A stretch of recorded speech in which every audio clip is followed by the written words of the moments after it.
We're at the Medalist in Marshall, the Medalist Golf Club. Beautiful here. This is the 16th tee. Let me just step out of the way a second. Just take a look at that. That is beautiful, Lowell. Pretty hole, isn't it? Yeah.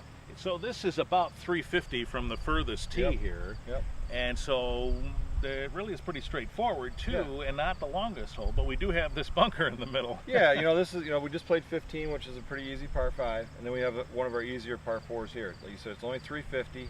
There's a big fairway bunker in the middle of the, we have 2 fairways on this hole, which is kind of unique as well. Yeah. But there's a big bunker in the middle. It's about 230 from here.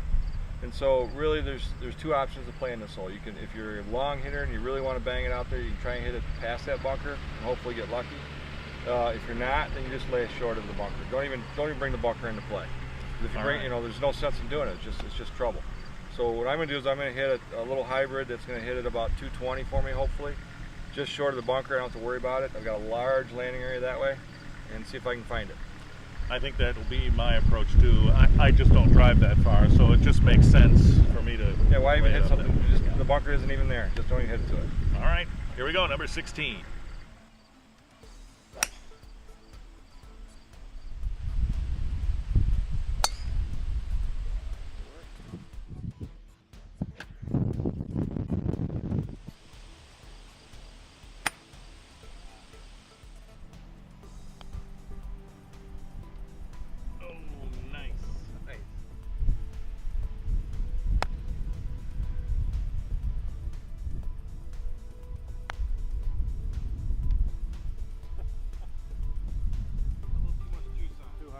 Well, 7's usually a lucky number. I keep getting it, at least on these 2, and obviously putting isn't my game the last couple holes here. Yeah. And it's yours. Yeah, I mean, another good putt there. I mean, a nice birdie, which is kind of nice to see.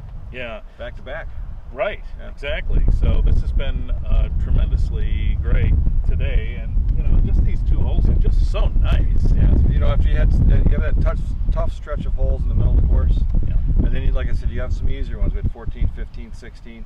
Those where you kind of relax a little bit and hopefully get some good scores, and then go play 17 and 18 and finish up on some beautiful holes. So what do we think about 17 and 18 at this point?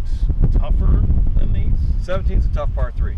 You'll see when we get over there. It's one of those. It's a green that's up on a hill, so it's a tough green to hit, and there's a lot of swamp around it and things like that. So it's a tough hole. So yeah, you relish playing 15 and 16, and then go stand at 17 and say, turn it, another one. So don't rest on your laurels here, exactly. Right? Yeah. All right. Well, it's fun anyway. Our private tour here at the Medalist with Lowell Weaver, Richard Pyatt here, WBCKFM.com. Thank you. Hey everybody, Richard Pyatt here with Lowell Weaver at the Medalist Golf Club. You've been with us on our private tour all summer. And if number 7 is the little terror, this might be the big terror right here. Yeah. You gotta clear all that. Can I just roll the ball down the cart path? Yeah. It might not be a bad move. Just take a look at that for a second. About how far are we talking here? From the blue tees, we're about 165 yards. Okay. And the red tee or the white tees will be about 150-ish. But as you can see, it's all carry. Yeah. You can't hit short because it's not gonna roll anywhere but back down the hill. Yeah, tough hole. Strikes fear in a radio guy's heart, I'll tell you that. But that's all right. This is what is great about here, is that you have all these kinds of challenges, which are good. Yeah, and this is one of the holes where we have a lot of undulation changes at the course. Like we said, it's all carry, but it's also a little uphill where the green's at. So this is usually about a half a club longer than what you think it would be. It's a very narrow green too, so the higher you can hit the ball, the better off you are, because it'll roll off the back because it's pretty narrow. But the last thing you want to do is hit into that bank where the high grass is short of the green, because we've lost people there. We haven't been able to find them. We don't know what happened to them. You can hear their voices. Or something. It's tough. We at night sometimes we can hear them, but we don't know where they're at. So you want to try and get it there. It's pretty wide, but it's a tough par 3.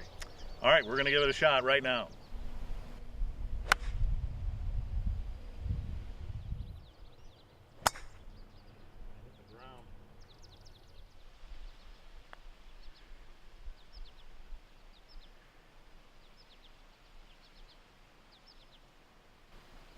All right, well, some of you can relate to that. My ball is in with the cattails at this point, And I try to decide whether just their being there and my seeing them fulfills that prophecy or not. But actually, when I swung, I hit ahead of the ball and into the ground a little bit, so wasn't much lift on that. Yeah, there's been a few guys hit it in that swamp. I can believe me on that one. I have a feeling, yeah. So the good thing is that you don't have to do it again. We have a drop area on this hole, like we do on a lot of the tough holes. So all you gotta do is just drop it from here and hit up onto the green. So it's easy from here on out. All right. You heard that. We'll see. Okay, so we're right here in this designated area where we'll drop.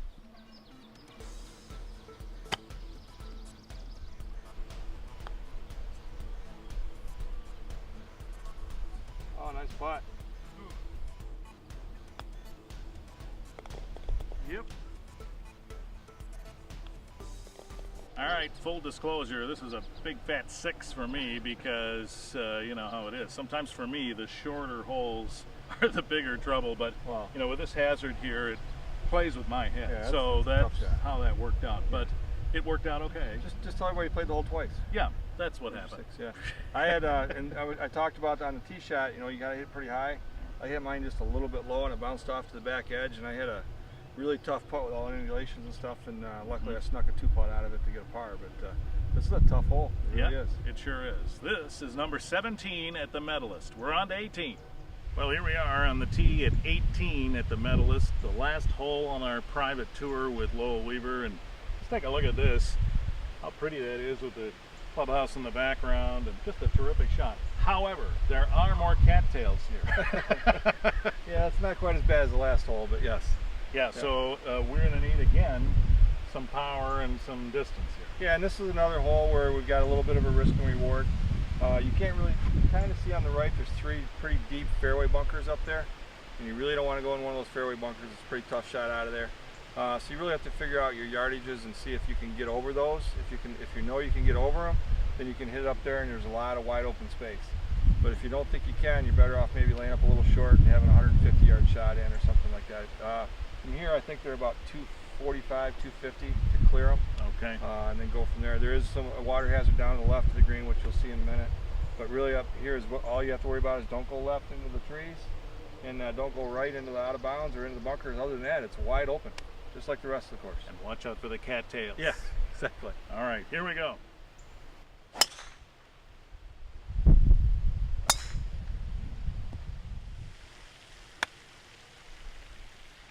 Well, here we are. So I'm in front of a bunker, and you really can't see too much what's on the other side of this. Yeah. So fill me in here. Yeah, all you have is just another fairway bunker here, and then there's nothing between here and the green.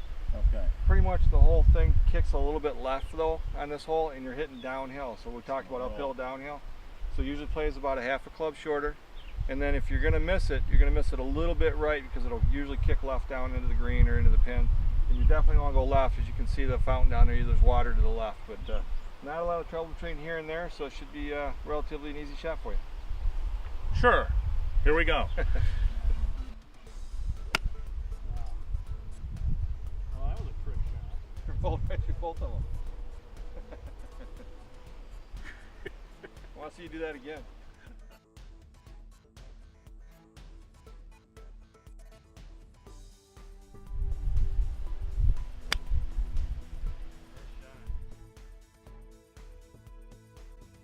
Well, you know, I think that was just a hair off for you and about a hair and a half off for me, but not bad.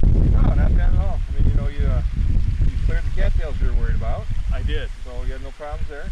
You rolled one through a bunker, which was a phenomenal shot, if you ask me. I don't know how that happened. I couldn't have done that if I tried, but you had a great third shot onto the green, and you know, so you played well. And then I got lucky, hit the fairway, and almost birdied the last hole. You know, when you birdie the last hole, it makes you want to keep going. So that's true. I'm glad we didn't do that, because I'd have made you keep going, play some more holes with me. So. That would not have been bad. All right. You know, we've had a terrific time here with this round, and we thank you for this opportunity. But, you know, I've been saying this from the beginning, that when do you have the opportunity to go on the course with the general manager and listen to them tell you how it should be played and how they view the course and each hole and all of the challenges and rewards of that. So we really are grateful for this chance to do that. Yeah, hopefully some people had some fun with it, and if they learned a few things, say, whoa, wait a minute, I never thought of that. Maybe that'll help too. But hopefully the main thing is just when you're playing golf, have fun. So hopefully they had some fun with it and enjoyed themselves, and that's it. Well, we sure did have fun, and we hope you enjoyed watching us. Don't forget, check themedalist.com for specials and deals, and maybe you'd like to have an event here. Those possibilities exist too, and Lowell's happy to help you with that. But thanks very much. Thank you. Thanks for watching from the Medalist Golf Club in Marshall.